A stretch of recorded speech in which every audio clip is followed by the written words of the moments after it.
बहू, कम से कम इतने तो कपड़े पहन के शरीर ढक जाए। मम्मी जी, ये आजकल का ट्रेंड है, आप नहीं समझेंगी। तेरा नाम बर्फी है, तो उर्फी जावेद बनने की कोशिश मत कर, नहीं तो हमारे कर्म ही फूट जाएंगे। क्या तूने सोच ही लिया है कि हमें इस मोहल्ले से निकलवा कर ही मानेगी? मम्मी जी, तब बोलिएगा जब मेरे आगे पीछे कैमरा वाले घूमेंगे, लोग मेरी फोटो लेने के लिए लाइन लगाएंगे। हाँ।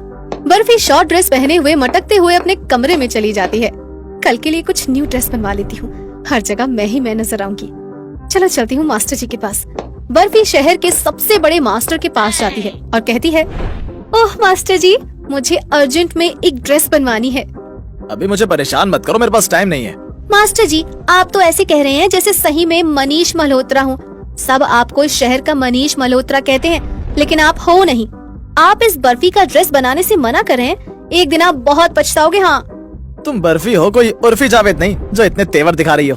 बर्फी मास्टर को मुंह चिढ़ाकर चली जाती है। रास्ते में सभी बर्फी को देखकर आपस में बातें करने लगते हैं और बर्फी सोचती है, सब मुझे ही घूर रहे हैं, मेरी अदाओं और कपड़ों से सब मुझे उर्फी जावेद समझ रहे हैं। बर्फी दूसरे मास्टर के यहाँ पर जाती है और उसे छोटे से कपड़े का एक टुकड़ा देते हुए कहती है, मुझे कुछ डिजाइनर सा चाहिए, इस कपड़े को सिल दीजिए।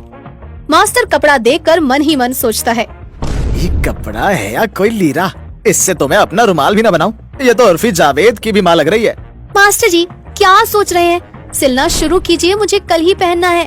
इसमें सिलने के लिए है ही क्या? इतने छोटे टुकड़े से क्या ही बनेगा? ओहो मास्टर जी, आपके पास तो इतने टुकड़े होंगे, कुछ कपड़ों का इस्तेमाल कर लीजिए ना। मास्टर जी अपने पास पड़े कुछ टुकड़े लेकर एक अतरंगी सा वन पीस बना देते हैं, जिसमें बर्फी का आधे से ज्यादा शरीर ढका ही नहीं होता। ड्रेस देखकर बर्फी मास्टर जी के हाथों को चूमते हुए कहती है, वाओ मास्टर जी, वाओ, ऐसी ही कोई ड्रेस मैं ढूंढ रही थी इतने दिनों से, वो भी, लेकिन कोई बना ही नहीं पा रहा था। देख लेना मास्टर जी, इस बर्फी के कारण आप कितने फेमस हो जाएंगे। मनीष मल्होत्रा के बाद कहीं आपका ही नंबर ना आ जाए। Thank you, thank you. Barfi इतरा कर चली जाती है और मास्टर जी मुंह चढ़ाते हुए कहते हैं, सुबह सुबह भुखाने के लिए कौन कौन आ जाते हैं, कोई ताकी भी ना इसके आगे। आई है बड़ी उर्फी जावेद बनने, जैसे उसकी इज्जत वैसी इसकी होगी। बर्फी ड्रेस लेकर घर चली जाती है। हॉल में पैकेट पड़ा देखकर संतोष पैकेट खोलकर वो ड्रेस निकालती है। ड्रेस देखकर उसका मुंह खुला का खुला रह जाता है। ये तो दिन पर दिन हद करती जा रही है, बेशर्मी की भी कोई हद होती है। क्या हुआ मम्मी जी, आप चीख क्यों रही हैं? अरे चीखूं नहीं तो क्या करूं, कहाँ पहनेगी इसे, सब कुछ तो दिखेगा ही इसमें। मैं कभी ये नहीं सोचती हूँ कि क्या दिखेगा और क्या नहीं, मैं बस फैशन और ट्रेंड को फॉलो करती हूँ, समझी मम्मी जी। अगले दिन बर्फी अपने पति साहिल के साथ न्यू ड्रेस पहनकर घूमने के लिए निकल जाती है। बर्फी को इतने ओपन ड्रेस में देखकर सब अपने घर और दुकान से निकलकर बर्फी को देखने के लिए खड़े हो जाते हैं। क्या हॉट दिख रही है, आ गए तो किसी भी पानी से न बुझे। कैसी औरत है ये भी क्यों पहनी हो, इसे भी उतार दो।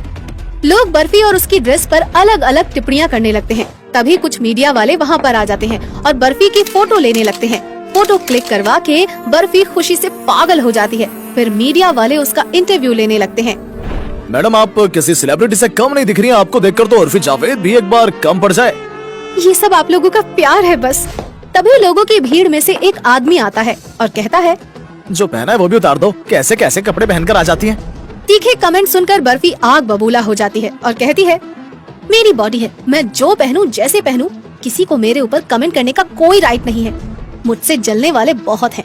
मैं बर्फी हूँ, अगली बार कुछ कहने से पहले सोच लेना, समझे? मैडम शांत हो जाओ, कुछ दिनों में आप एक सेलिब्रिटी बन जाएंगी, आपको तो इन सब की आदत डाल लेनी चाहिए। कुछ लोगों को मुंह तोड़ जवाब देना ही पड़ता है। साहिल ये सब देखकर इरिटेट हो जाता है और बर्फी को घर लेकर आता है। इन फटे चिटे कपड़ों में मेरे साथ नहीं जाओगी तुम। ओहो darling, you don't know it's a fashion. Shut up, ये उर्फी जावेद की तरह बिहेव करना बंद कर दो, हिंदी में बोल सकती हो तुम। दिन बीतने लगते हैं और बर्फी पर उर्फी जावेद का भूत चढ़ता ही जाता है। संतोष और साहिल बर्फी की हरकतों से परेशान हो जाते हैं। एक रोज बर्फी इतराते हुए फटी हुई जीन्स का टॉप बनाकर मार्केट में निकल जाती है और एक दुकान पर जाकर कहती है, भैया मुझे चेंज मिलेगा क्या? ओ भिखारन, चल निकल यहाँ से, मैं ही मिलाऊंगा तुझे, मेरी दुकानदारी खराब करेगी। ओहो भैया, मैं कोई भिखारी नहीं हूँ। बर्फी को जो रास्ते में देखता है उसका मजाक उड़ाने लगता है। तभी एक भिखारन बर्फी को देखकर कहती है, ये तो मुझसे भी बड़ी भिखारन है। इसके पास तो पहनने तक को कुछ नहीं है। ए हट, मेरी जगह पर मत बैठ जाना। चल निकल यहाँ से। हाँ, कैसे लोग हैं, फैशन तक नहीं जानते। एक दिन जब मुझे टीवी पर देखोगे ना, तब पछताओगे सब। फिर रास्ते में उसे एक गुंडा मुन्ना छेड़ते हुए उसका हाथ पकड़ लेता है और कहता है, ये क्या पूरा बदन दिखाओ मेरी रानी, इतने से क्या होगा? गुंडे मवाली, सुंदर लड़की देखकर छेड़ते हो? घर में माँ बहन नहीं है क्या तुम्हारे? बर्फी मुन्ना को एक तमाचा मारती है और चिढ़कर अपनी कार की ओर जाती है। तभी वो देखती है कि उर्फी जावेद अपनी गाड़ी से निकल रही है। बर्फी उसके पास जाती है और उर्फी जावेद उसे देखकर कहती है, ओह वाह, ये तो मैं हूँ, तुम बिल्कुल मेरी ही कॉपी हो। How cool, you are my role model. But यहाँ के लोगों को कौन बताए मैम? भाड़ में जाए दुनिया, हम बजाएंगे हारमोनिया। तभी संतोष बाजार में दोनों को देखकर कहती है, एक कम थी जो दूसरी आ गई। अरे बर्फी, अब तुझे घर आने की जरूरत नहीं है, तू इसी के साथ रहे अब।